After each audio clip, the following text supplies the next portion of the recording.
Okay, so here is our general love guidance for January 4th of 2025. I have to get used to saying 2025. I hope that your year is starting off beautiful. First card out is you deserve love. You are lovable.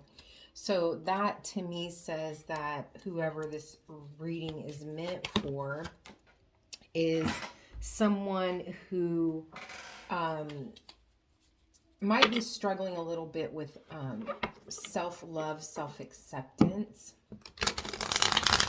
If you need to be reminded that you deserve love, that you are lovable. Let's see what else comes out.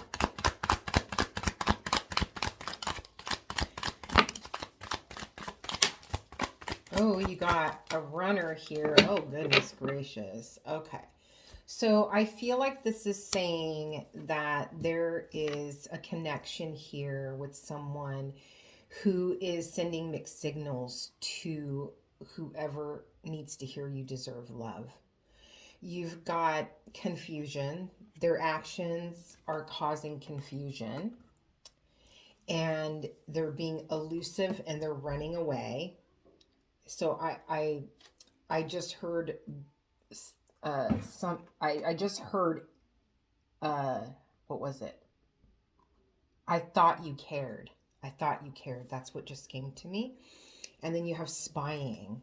So it's like this person is saying, I don't, it's like maybe flirtatious. I like you. I'm feeling you. Let's do this. But then you don't hear from them for 3 days. Or you hear from them at 2 in the morning. Or it's like when you're present, when they're present with you, when you're in their energy, there's a feeling of feeling completely loved and cared for. But then it's like all of this other behavior, this elusiveness, this running away is causing confusion for you, because it's like, what are we doing here? And the spying, I feel like, could be on either end or both ends.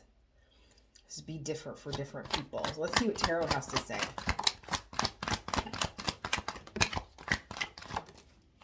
One more.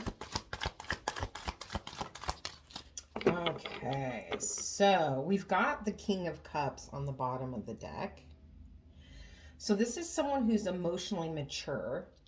And when I say that, it's someone who I believe, whoever's listening to this message.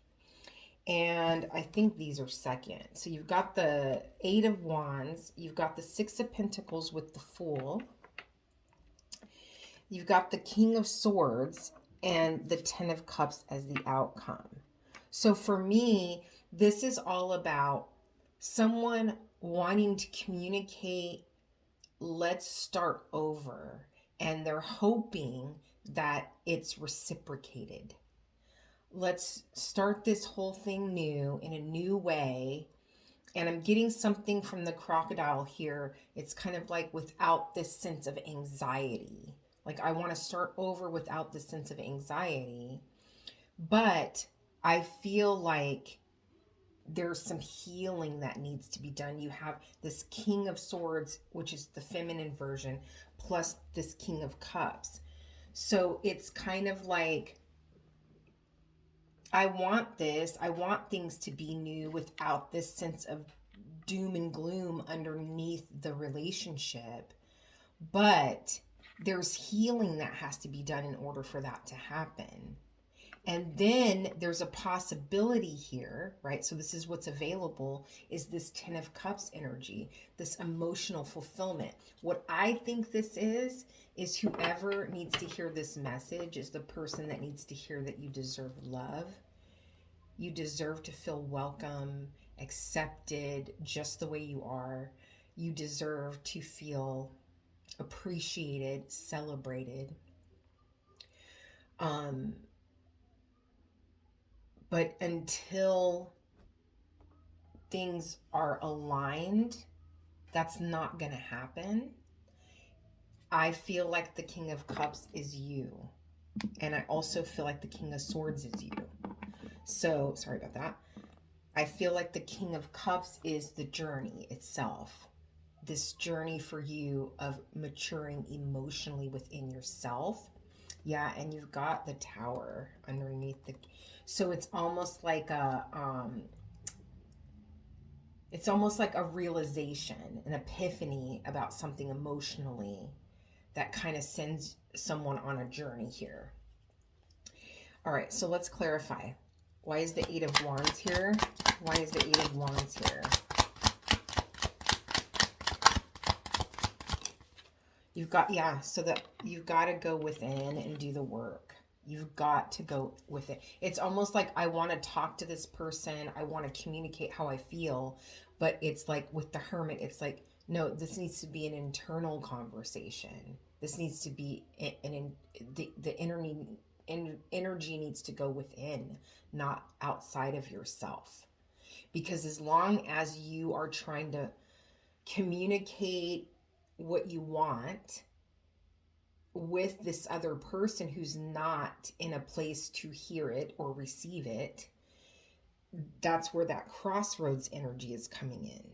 It's like staying stuck because you're beating a dead horse.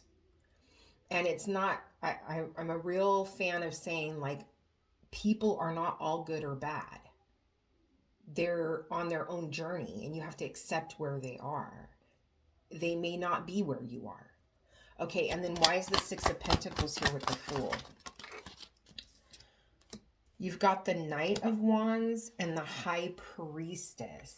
So it's kind of like, it's like your intuition is telling you to move towards a new beginning that is reciprocal. It's like you're going to see that what you're giving out is what you're getting back.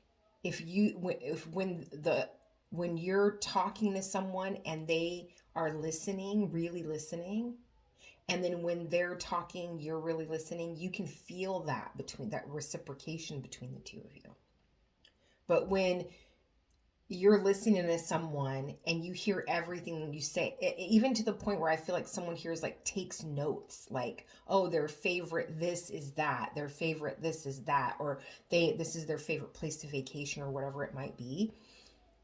But then when you talk, they cut you off, or they don't remember your birthday, or they don't remember things that are significant to you. That's not reciprocal. So it's like, when you are in the presence of someone who reciprocates your energy, your love, your care, you can feel that there's a deep knowing of that. Okay, and then why is the King of Swords here? Why is the King of Swords? And there might be a little confusion. The King of Swords can be someone who is very analytical, sharp, deals with details. King of Swords always reminds me of a Gemini. And so, yes, that is the card, but in this deck, intuitively, this card always represents someone who's willing to do the deep shadow work, not the surface level stuff, the real deep, deep stuff. That's for me as a reader. And then you have the Eight of Cups clarifying that card. So it's like going deep within and working on that shadow work within yourself, having that conversation with yourself, self-awareness that leads you to move in the direction. This is Eight of Cups. He's walking towards this Ten of Cups. And what this tells me is you're someone who has it together. You're someone who's accomplished in life. And whether that be you have a nice home, like, it's in order, your finances are in order, you have a great job, you're in school and you're doing well with your grades, you have a great family unit, a great connection with the people around you, a great group of friends, you're fulfilled in many areas of your life.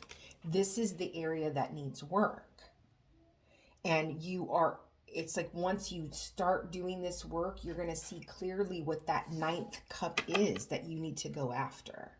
You're going to see clearly the direction that you need to move in. Yeah, and then you have the Four of Swords, which indicates healing, right? pause. This is not a time to have a connection with someone.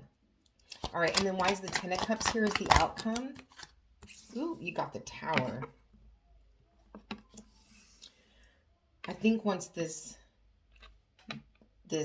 work commences, there might be a situation, an offer, a person that comes in unexpectedly. It's like once your attention is off this elusive person,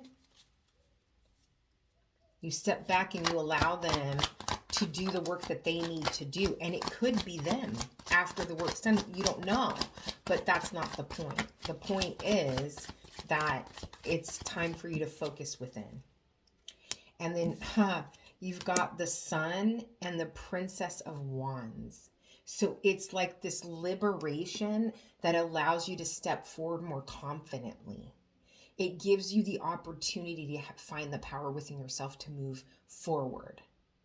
But it can only happen when you focus within.